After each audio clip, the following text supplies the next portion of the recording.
Finally ज्या दिवसाची सर्वजण वाट पाहत होते तो दिवस आलेलाच आहे।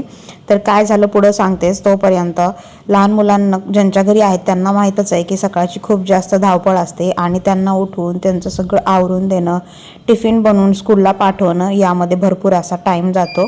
आणि कसं बसं टियाला सुद्धा कधी कधी म्हणवावं लागतं, कधी कधी तिचा मूड नसतो का ते माहीत नाही, पण कधी कधी म्हणते की नको मम्मी मला नाही जायचं स्कूलला, पण तसं म्हणत सुद्धा छान मस्त रेडी होऊन ती बाय करून स्कूलला जाते। पण अशामध्ये ना थोडंसं ही सगळी कामे करायला अवघड जात आहेत, कारण भरपूर असा वेळ द्यावा लागतो आणि थोडंसं एक्स्ट्राचं काम झालं की लगेच थकवासुद्धा येतो। बरं चला असो, रात्री आज ना मी छान मस्त पापड तळले होते, जे की मम्मीनं तांदळाचे पापड, चिप्स जे काही बनवलं होतं आता उन्हाळ्यामध्ये ते मला दिलं होतं आणि ते सगळं मी इथे तळून घेतलं।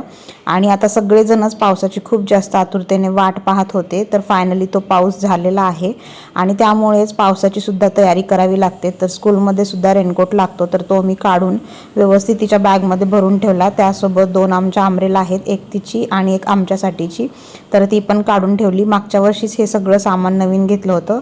तर असा होता आमचा आजचा दिवस। भेटूया पुढच्या व्लॉगमध्ये, तोपर्यंत बाय।